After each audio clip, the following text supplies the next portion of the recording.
පින්වත් ස්වාමීන් වහන්සේ මේ පින්වත් හැම දෙනාම සුපුරුදු පරිදි අදත් සූදානම් වෙන්නේ ධර්මයේ ශ්‍රවණය කරන්නයි. අංගුත්තර නිකායේ චතුක්ක නිපාතයේ දේශනාවක් තියෙනවා මුසිකා සූත්‍රය කියලා. මුසිකා කියන්නේ කාටද? මුසිකා කියන්නේ ඔක සිංහල වචනයක්. මුසිකා කියන්නේ මීයට. මේ මුසිකා සූත්‍රයේදී බුදුරජාණන් වහන්සේ පැහැදිලි කරනවා එකිනෙකට වෙනස් මීය වර්ග හතරක් ගැන. මේක 아무තුම සූත්‍රයක්. උන්වහන්සේ දේශනා කරන මහණෙනි සමහර මීයෝ ඉන්නවා ගුල් හාරන්න දන්නවා හැබැයි ගුල් වහන්න දන්නේ නැහැ. සමහර මීයෝ ඉන්නවා ගුල් හාරන්න දන්නෙත් නැහැ වහන්න දන්නෙත් නැහැ. සමහර මීයෝ ඉන්නවා ගුල් හාරන්නත් දන්නවා වහන්නත් දන්නවා. සමහර මීයෝ ඉන්නවා ගුල් වහන්න දන්නවා හැබැයි ගුල් හාරන්න දන්නේ නැහැ. ඔක කියලා කියන මහණෙනි මිනිස්සුත් ඔය වගේ කණ්ඩායම් හතරක් තියෙනවා. සමහර මිනිස්සු බණ අහනවා ගුල් හාරනවා හැබැයි අහන දහමින් ජීවිතයට යමක් එකතු කරගන්නේ නැහැ. ගුල වහන්න දන්නේ නැහැ. දැන් බලන්න ඔක්කොම අහනුනේ කොච්චර කිව්වත් අහනවා මාස ගාණක් කිව්වත් අහනවා හැබැයි ඒකෙන් අපේ ජීවිතයට ගන්න ප්‍රමාණය හුඟක් අඩුයි. සමහර මිනිස්සු ඉන්නවා බණ අහන්නේ නැහැ හැබැයි බණ ඇහුවේ නැහැ කියලා වැරදි කරන්නේ කිසි වැරද්දක් කරන්නේ නැතුව ජීවත් වෙනවා. අර හරියට ගුල් හාරන්න දන්නේ නැති ඒත් වහන්න දන්නේ මේ වගේ. සමහර අය ඉන්නවා ධර්මයේ දන්නවා ඒ වගේ මේ දන්න ධර්මයට අනුකූලව ජීවත් වෙනවා. ගුල් හාරන්න දන්නවා ගුල් වහන්න දන්නවා. සමහර අය ඉන්නවා ධර්මයේ දන්නේත් නැහැ අනුකූලව ජීවත් වෙන්නෙත් නැහැ. දෙකම නැහැ. නිකාන් ඔහි කාලා ජීවිතෙන් සමු ගන්නවා. අපි හැමතිස්සෙම කල්පනා කරන්න ඕන අපේ ජීවිතය ධර්මයේ පැත්තට ටික යොමු කරව ගන්න. ජීවිතය සාර්ථක කරගන්න. ජීවිතය දියුණු කරගන්න.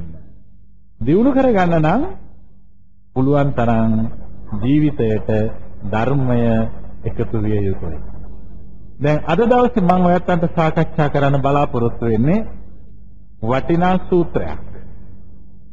දැන් අපි මීට කලින් දවසක සාකච්ඡා කළා කරණීය සූත්‍රය. මහා මංගල සූත්‍රය.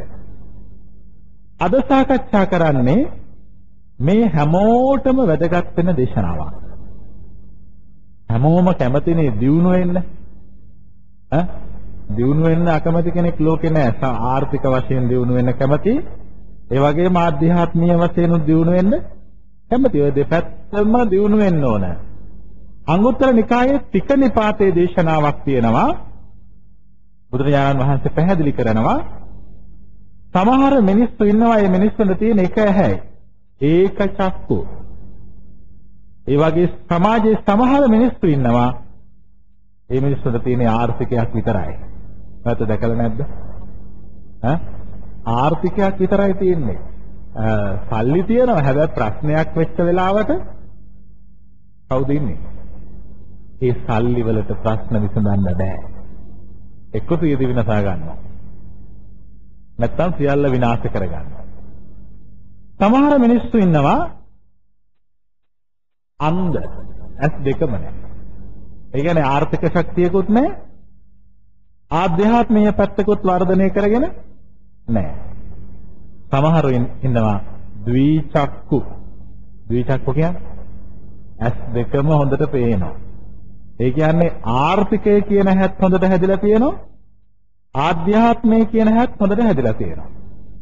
ගිහියෙක් වුණොත් ඒ ගිහියට ආර්ථික ශක්තියක් තියෙන්න ඕනේ. ඒ වගේම ආධ්‍යාත්මයත් හොඳට හදාගෙන තියෙන්න ඕනේ. දැන් ඔයයන්ට කොච්චර ආර්ථිකයේ තිබ්බත් ආධ්‍යාත්මයක් නැත්තම් හිත හැදිලා නැත්තම් මේ ලෝකෙ මිනිස්සු ගරු කරන්නේ නැහැ. මේ ලෝකෙ මිනිස්සු ගරු කරන්නේ සලකන්නේ බොහොමන් දක්වන්නේ හිත හොඳ මිනිස්සුන්ට. ඒ නිසා මේ පරිහානිය පරාභවය වළක්ව ගන්න ඕනේ. මොනවද මේ පරාභවයට නැත්නම් පුද්ගලයෙකුගේ පරිහානියට හේතු වෙන කරුණු? දැන් මංගල සූත්‍රයේ දේශනා කළාම මංගල සූත්‍රය දේශනා වහපු හුඟ දෙනෙකුට ප්‍රශ්නයක් වුණා, දෙවියන්ටත් ප්‍රශ්නයක් වුණා. දැන් අපි මංගල කරුණු මොනවද කියලා දන්නවා. දියුණු වෙන දේ මොනවද කියලා අපි දන්නවා. දැන් අපි දන්නේ නැහැ පිරිහෙන කාරණා මොනවද කියලා. අපි ගිහිල්ලා මේකත් අහලා බලමු කියලා දවසක් එක දෙවියෙක් බුදුරජාණන් වහන්සේ ළඟට ඇවිල්ලා විමසනවා, ස්වාමීනි මේ ලෝකේ මිනිස්සුන්ටත් දෙවියන්ටත් ප්‍රශ්නයක් තියෙනවා. ඒ ප්‍රශ්නය තමයි පිරිහෙන කාරණා මොනවද කියලා මේ දෙගොල්ලොම හරියට දන්නේ නැහැ.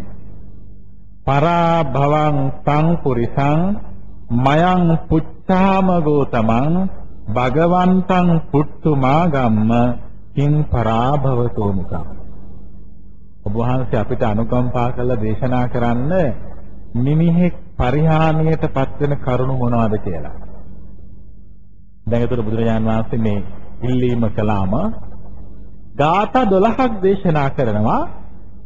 මේ ගාථා 12 ඇතුලේ පරාභවයටපත් වෙන කාරණා කීයක් තියෙනවද? ගාථා 12 ඇතුලේ කරුණු 21ක් තියෙනවා. දැන් මංගල සූත්‍රයේ කරුණු 38යි. පරාභව සූත්‍රයේ කරුණු 21යි. දැන් බලන්න දේශනාව කළ අවුරුදු 2600ක් ගිහිල්ලා. හැබැයි අදටත් මේ ටික කවුරු හරි කළොත් මොකද වෙන්නේ? පිරිහෙනවා. පරිහානියට, අපකීර්තියට, සමාජයේ ගණන් නොගන්නා තත්වයට ඕනම පුද්ගලයෙක් ළඟ මේ කරුණු ටික තියෙනම්පත් වෙනවා. දැන් අර දෙවියා ඉල්ලීමක් කළා එන වංචේති මිනිහෙක් පිරිහෙන දේවල් මොනවද කියලා. ඒතකොට උන්වහන්සේ කියනවා සුවිජානෝ භවං හෝති සුවිජානෝ පරාභවෝ ධම්මකාමෝ භවං හෝති ධම්මදෙස්සී පරාභවෝ. මේ ලෝකේ දියුණුවටපත් වෙන පුද්ගලයාත් පරිහානියටපත් වෙන පුද්ගලයාත් අඳුනගන්න එක හරිම ලේසියි. දැන් එතකොට කවුද අඳුනගන්න ලේසි? දියුණු වෙන පුද්ගලයාත් අඳුනගන්න ලේසි. පරිහානියටපත් වෙන පුද්ගලයාත් අඳුනගන්න ලේසි. දැන් එතකොට ඒ අඳුනගන්නේ ධම්මකාමෝ භවං හෝති. අන්න දියුණු වෙන කෙනාගේ ලක්ෂණය මොකද්ද? ධර්මයට කැමති. ධර්මයට කැමති වෙන කෙනා දියුණු වෙනවා. ධම්මදෙස්සී පරාභවෝ. එහෙනම් පිරිහෙන්නේ කවුද? ධර්මයට ද්වේෂ කළොත්. මොකද මේ ධර්මයට ද්වේෂ කරනවා කියලා කියන්නේ? ඔව්, හරි දේ එක්ක විරුද්ධ වෙනවා. සත්‍ය එක්ක විරුද්ධ වෙනවා. සත්‍ය එක්ක කෝන්තර හදාගන්න මේක හරි භයානකයි. දැන් බලන්න අපි කාට හරි ඇත්ත කියා දෙන්න හදනවා. ඇත්ත පැහැදිලි කරලා දෙන්න හදනවා. දැන් යම් කෙනෙකුට ඇත්ත පැහැදිලි කරලා දෙන්න හදනකොට ඒ පුද්ගලයා ඒ ඇත්ත පැහැදිලි කරලා දෙන්න හදන එක්කෙනාට ද්වේෂ කරනවා නම් මොකද්ද වෙන්නේ? පරිහානිය. ඒකනේ අර සූත්‍රයක් තියෙන්නේ කෝකාලික සූත්‍රය කියලා. කෝකාලික කියලා හාමුදුරු කෙනෙක් හිටියා. උන්වහන්සේ සරියුත් හාමුදුරුවොත් එක්ක හරි තරහයි. සරියුත් හාමුදුරුවෝ යමක් පැහැදිලි කරාම ඒක දිහා තරහින් ද්වේෂයෙන් බලන්නේ. ඉතින් මේ වෛරේ කොච්චර දුරදිග ගියාද කියොත් කෝකාලික හාමුදුරුවන්ගේ ඇඟේ බිබුල් වගේක් ආවා. ඉතින් මේ බිබුල් ටික ටික ලොකු වෙලා නෙල්ලි ගෙඩි විතර වුණා. මේ නෙල්ලි ගෙඩි විතර වෙච්ච කලක් යනකොට බෙලි ගෙඩි විතර වුණා. මේවා පුපුරලා පෙරව වැగిරෙන්න පටන් ගත්තා. මොකක්ද හේතුව? ධර්මයට ද්වේෂ කරනවා. බලන්න දැන් මේ මනසේ ද්වේෂයක් ඇති කරගත්තොත් ඒක මේ එළියට දාන විදි මේ විස්තර කරලා තියෙනවා. ඔක්කොම පුපුරලා හැරව ගලලා මේ කෝකාලික භික්ෂුව මැරිලා අපායේ ගියා. දැන් ඉතින් ධම්සභා මණ්ඩපයේ ලොකු